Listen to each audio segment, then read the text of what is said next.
आज आपण इयत्ता तिसरीच्या परिसर अभ्यास विषयातील पाण्याचे गुणधर्म याच्यात प्रयोग पाहणार आहोत। हां, तर त्याचा पहिला गुणधर्म, पाण्याला कलर असतो का रे? नाही।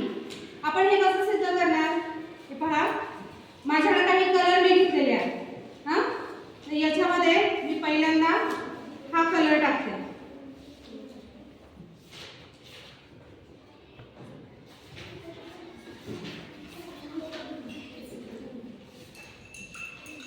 कोणता कलर झाला? पिवळा। आता मी दुसरा कलर टाकते।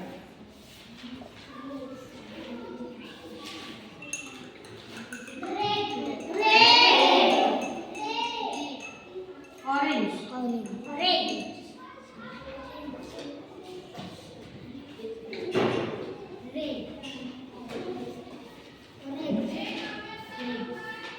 याच्यात अजून एक दुसरा कलर टाकते। कोणता झाला?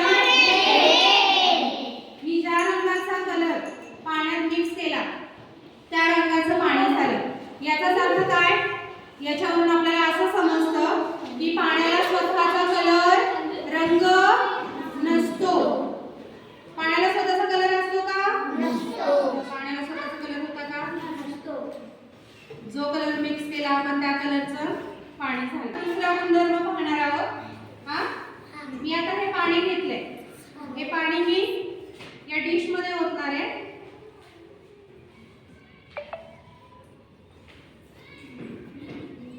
आणि काही पाणी मी या ग्लास मध्ये ओतणार आहे।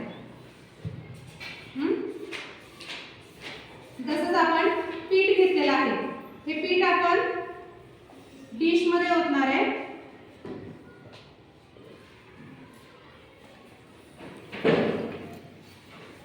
आणि तेच पीठ आपण या ग्लास मध्ये ओतणार आहे।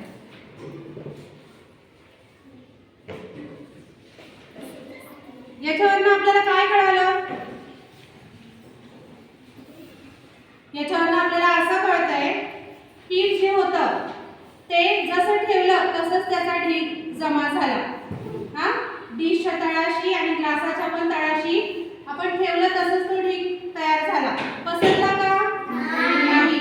पण तेच जर पाणी आपण डिश मध्ये ओतलं त्याने डिशचा आकार घेतला आणि ग्लास मध्ये ओतलं तर त्याने ग्लासचा आकार घेतला। म्हणजे पाणी हे पसरते, त्याला ज्याच्यात ओतू त्याचा तो आकार घेतो। त्याला स्वतःचा आकार असतो का? नाही, ते द्रवरूप आहे। आपण ज्याच्यातही पाणी ओतू पाणी त्याचा आकार घेतं। पण हेच आपण समजा पीठ घेतलं तर पीठ त्याचं पसरलं का? नाही, त्याला जसं ठेवू तसंच त्याचा ढीग आला की नाही? आता आपण पाण्याचा पुढचा गुणधर्म पाहणार आहोत, पारदर्शक आणि अपारदर्शक। पारदर्शक म्हणजे ज्याच्यातून आपल्याला आरपार दिसतं असं, आणि अपारदर्शक म्हणजे ज्याच्यातून आपल्याला आरपार दिसू शकत नाही। बघा आता माझ्या समोर मी मेणबत्ती ठेवली आहे।